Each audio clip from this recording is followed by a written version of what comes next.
Halo, Assalamualaikum warahmatullahi wabarakatuh. Jumpa lagi dengan Pak D Sastro di channel Teman Trading.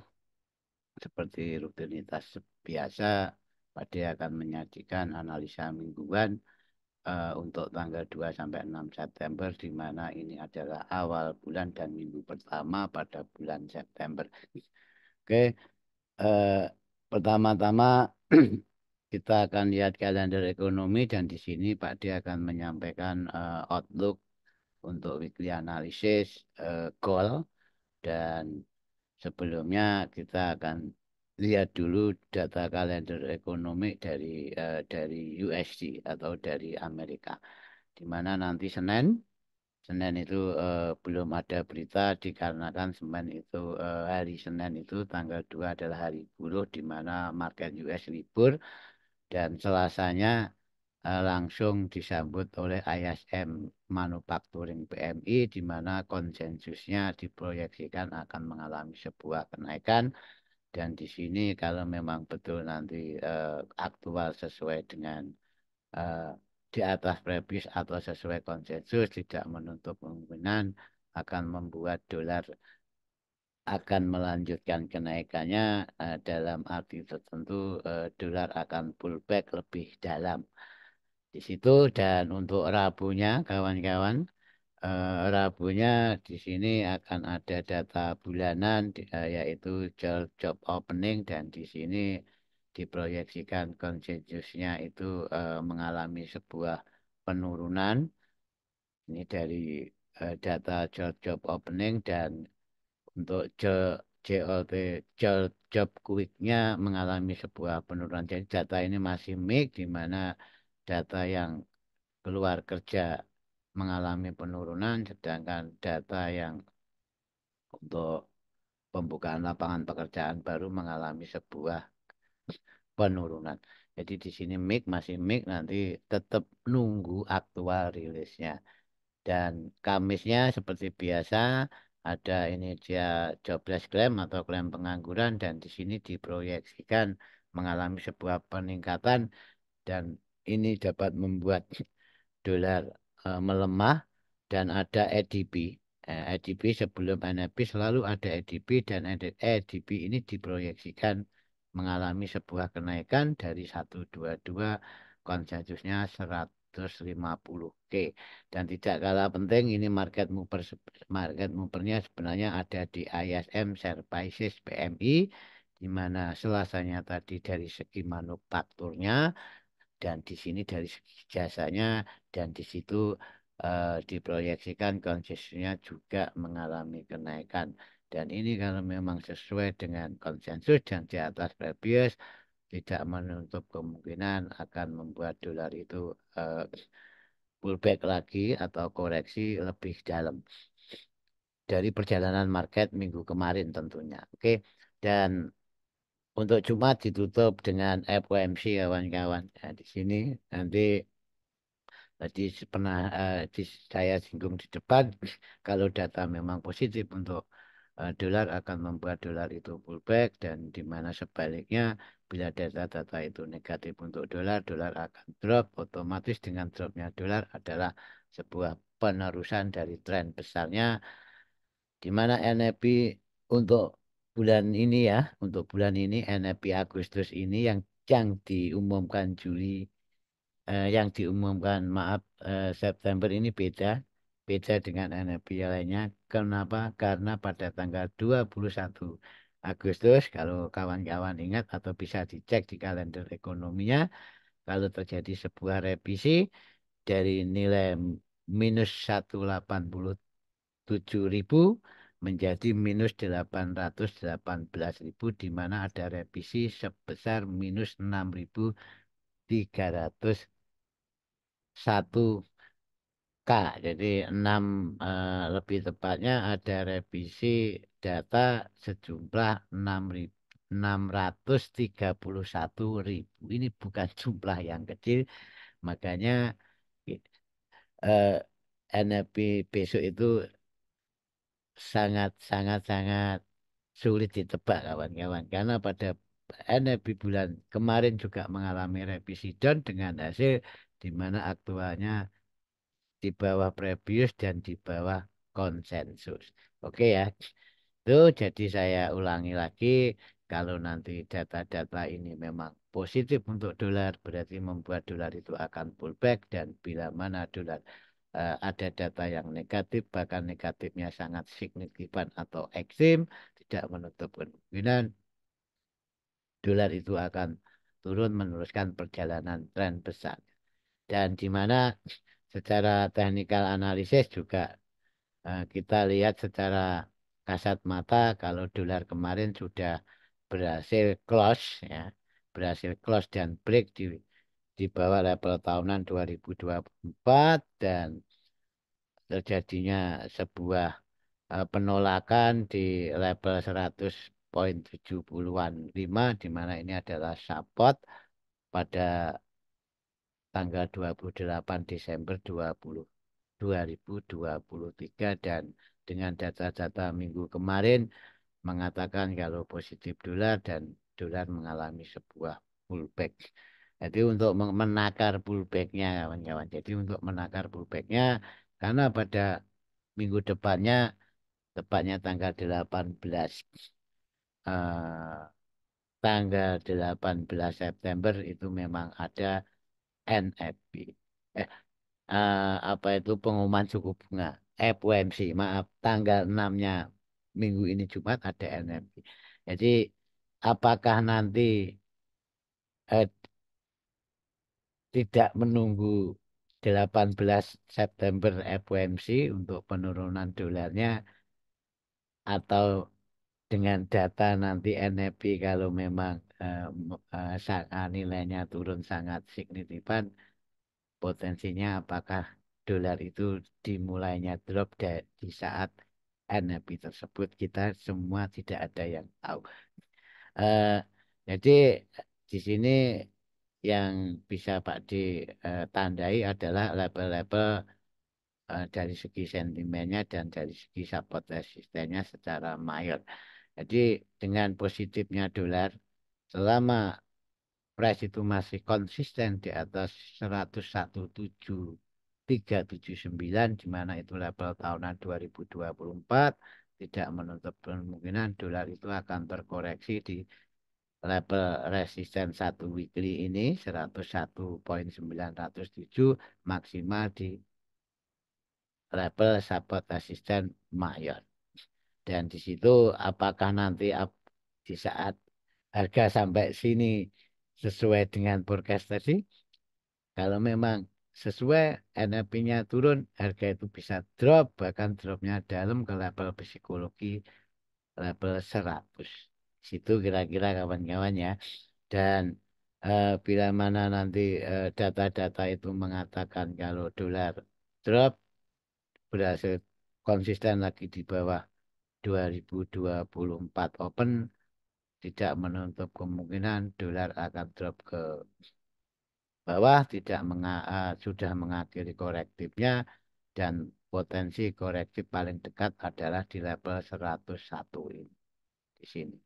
Dan dolar akan ke level psikologi, dan level 100 tentunya maksimalnya di level 99,791. Ini dari segi DG kawan-kawan ya.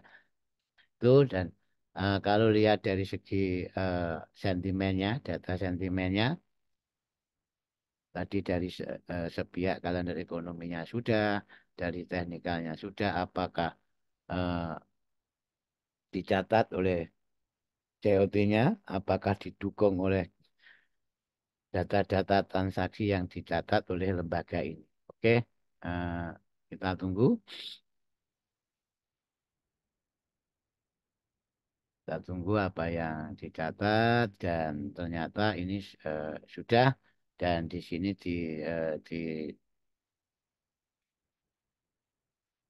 sudah update pada tanggal 27 kemarin, dan dinyatakan pada data non komersial memang buyer itu masih dominan, di mana buyer lebih tinggi daripada seller dari segi sentimennya, dan dari segi perubahan sentimennya juga seperti itu. Jadi data ini masih linear, eh, sentimennya minggu ini masih bullish, dalam arti bullish itu mendukung pullback, didukung oleh kalender ekonominya tadi, dan dari perubahan sentimennya juga masih bullish. Tapi ingat, di sini tidak bisa dipungkiri kalau memang masih downtrend. Jadi kenaikan dolar dengan data-data positif itu skalanya kalau maksimalnya di level 103,493, di mana itu adalah level tahun 2023.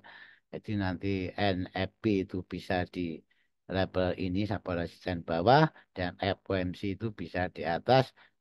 Dan kalau memang datanya itu turunnya sangat signifikan, tidak menutup kemungkinan dolar itu akan drop, dan akan ditambah drop di saat tanggal 18 September, bila mana eh, Fed memang jadi melakukan pemotongan suku bunga.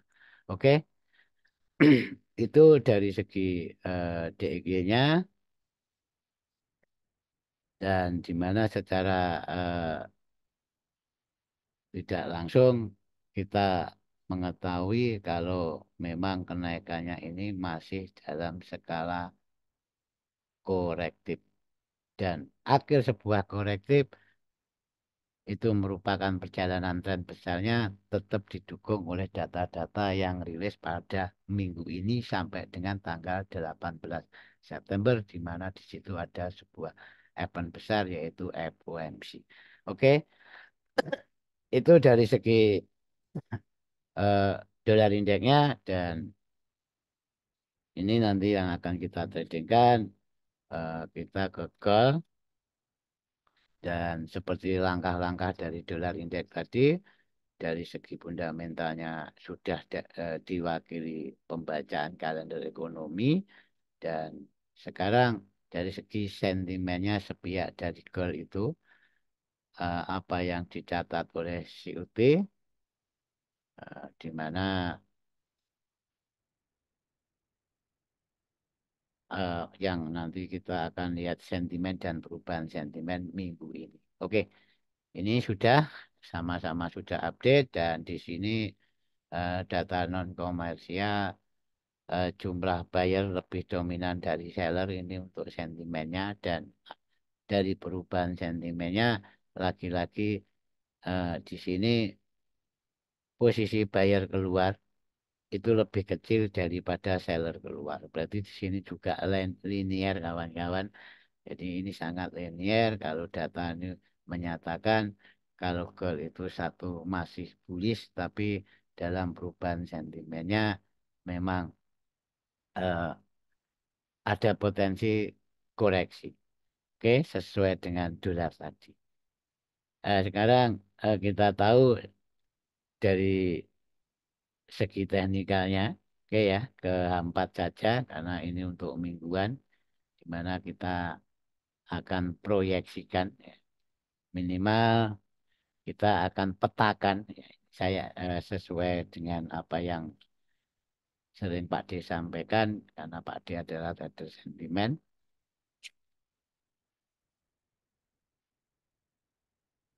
Goal itu sebenarnya dalam masa konsolidasi panjang kawan-kawan. Konsolidasi panjang mulai dari periode Agustus tanggal 20, yaitu 20 Agustus 2024 sampai kemarin, di mana kemarin itu goal berhasil close di harga 2503,44, di mana itu berhasil close di bawah level pivot mingguan. Jadi berhasil close di bawah level pivot mingguan.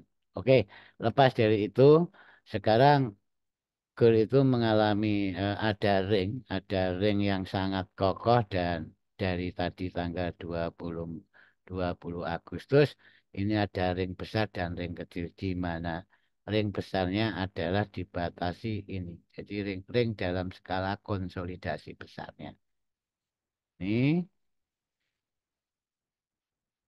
konsolidasi besarnya yaitu dibatasi bawahnya 2480 dan atasnya 2530, di mana ini masih sangat kokoh sampai minggu kemarin. Dan goal mau kemana, up atau down, harus broken salah satu level ini, baik level atas ataupun bawahnya. Dan untuk targetnya jelas, kalau eh, price itu berhasil break 23 2530, target terdekatnya 2540 dan 2550 sampai 2560. Demikian juga di saat ke nanti eh, broken level bawahnya berhasil cross di bawah ini ya 2480 dan berhasil break 2470, tidak menutup kemungkinan goal itu akan ke level 2450 kembali. Oke, ini dari ring besarnya, di mana dalam masa konsolidasi besarnya ini goal juga terperangkap di dalam ring kecilnya. Jadi ring kecilnya itu di sini dimulai tanggal 26 Agustus, di mana dibatasi ring ini yang kemarin kita upload ya, kita upload di eh, Telegram kami, di mana kita sebutkan goal itu masih terangkap dalam ring atasnya 2525 dan bawahnya 2490. Jadi di sini yang besar, yang ring besar kita hapus dulu. Nah, berarti ini goal itu masih terperangkap dalam minor ringnya, minor ring konsolidasinya, kawan-kawan. Di mana di sini goal itu masih main-main di situ. Di saat harga sampai di level bawah dia ditarik naik, di saat sampai level atas juga ditarik turun, di mana level yang sangat penting sampai minggu kemarin adalah 2500. Jadi secara daily goal itu belum berhasil close body di bawah 2500. Jadi dengan ring bawah 2490, ring atasnya 2525, dengan kata lain 2500 menjadi key level. Oke, harga bisa up down di level tersebut. Kita pantau price actionnya di situ atau PA-nya di level tersebut. Oke,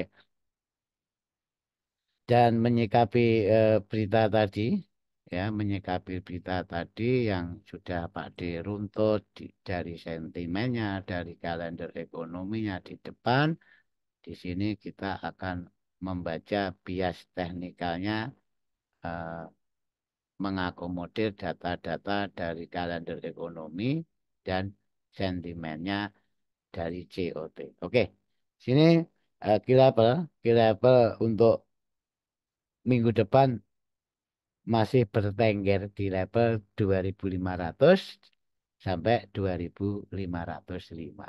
Sini ya. Dan kebetulan itu adalah pivot mingguan. Oke, ini tak hapus saja dulu. Berarti ringnya ini 2500 sampai 2505. Di mana di situ 50 pip.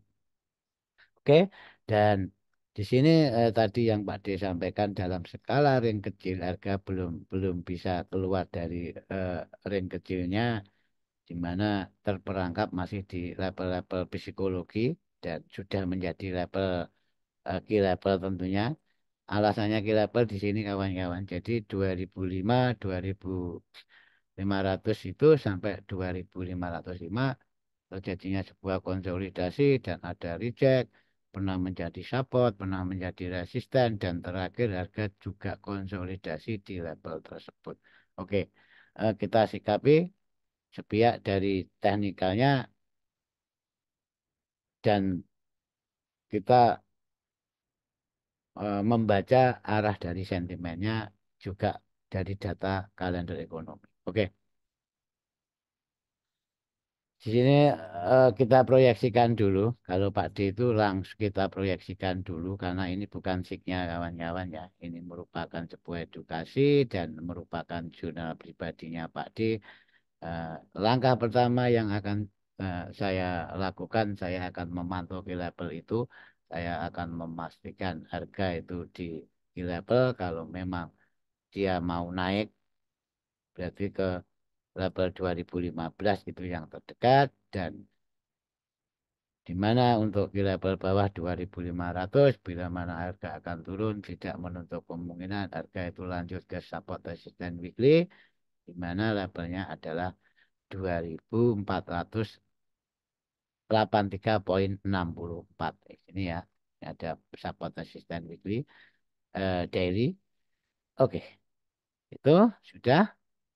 Apa yang akan kita lakukan? Pertama, eh, dikarenakan ini belum membuat overload kawan-kawan, belum membuat overload di mana ini adalah eh, support dari high high ini high high, ini ada low, ini ada high, ini ada low, dan di saat dia naik tidak membuat high high, demikian juga turunnya belum membuat lower low, belum berhasil membuat lower low walaupun skala shadow. Apalagi kalau Pak D penganut close body.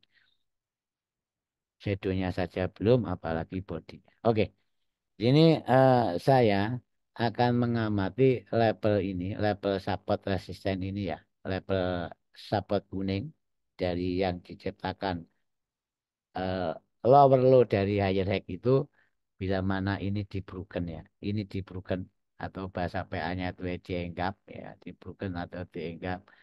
Jadi misalkan di sini kita tunggu koreksinya di level key level ini.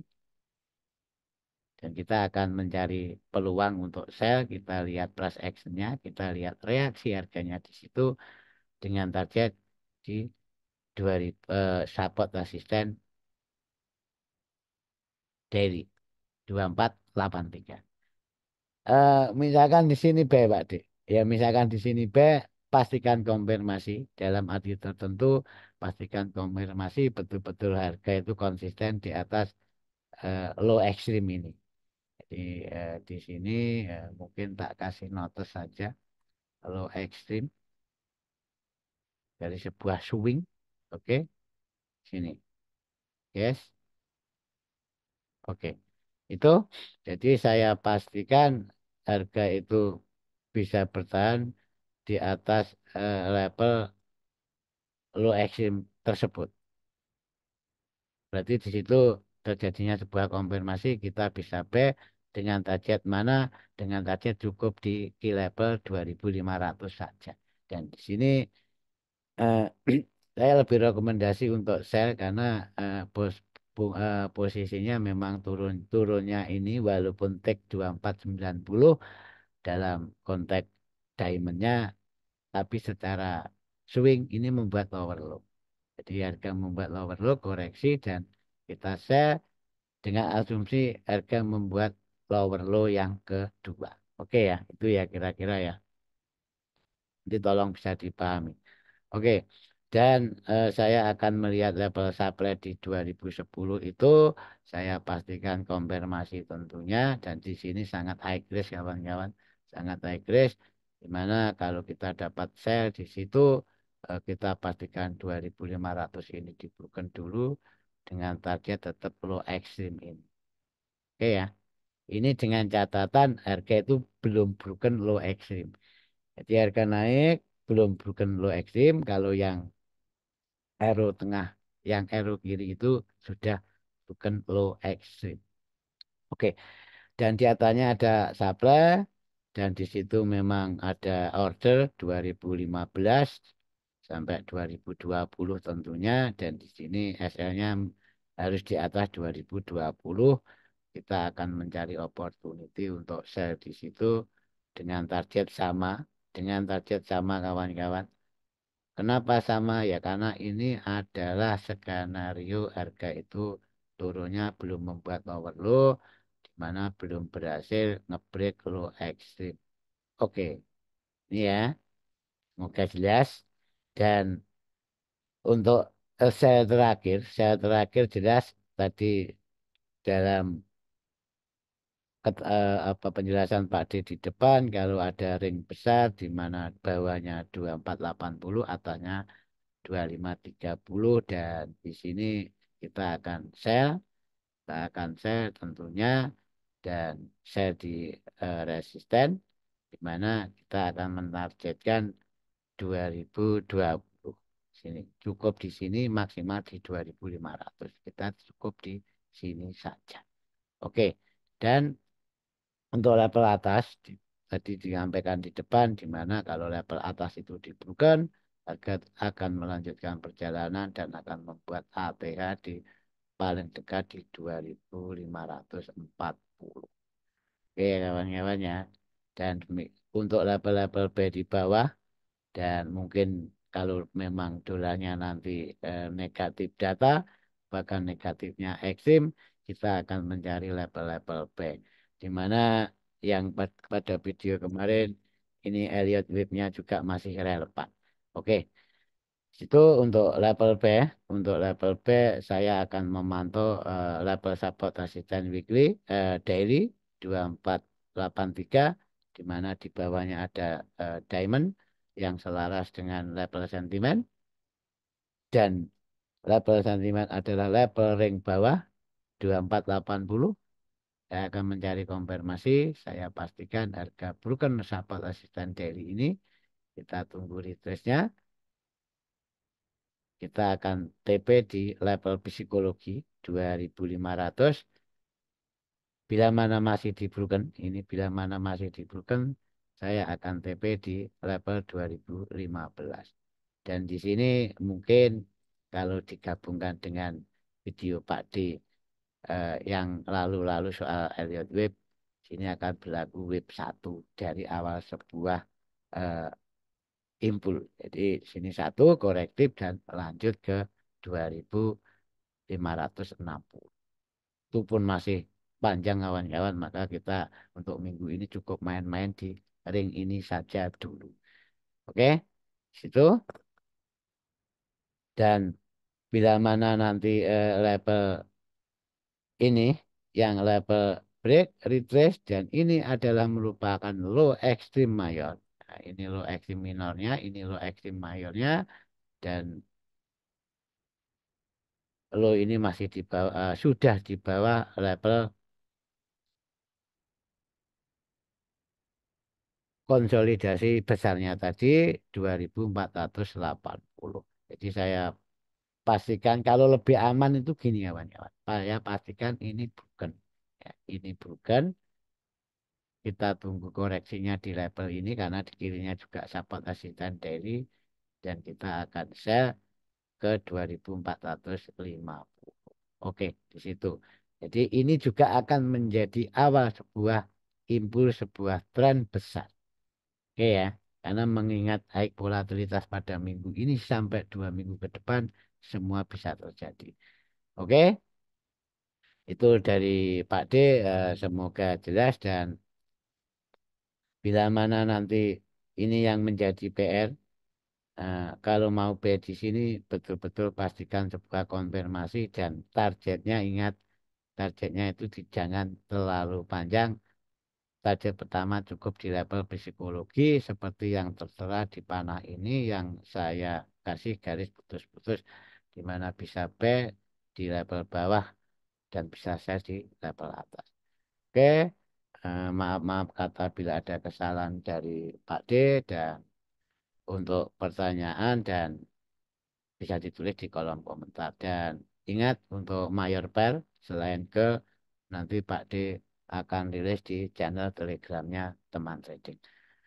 Itulah semoga bermanfaat. Wassalamualaikum warahmatullahi wabarakatuh. Salam sejahtera dan salam untuk keluarga.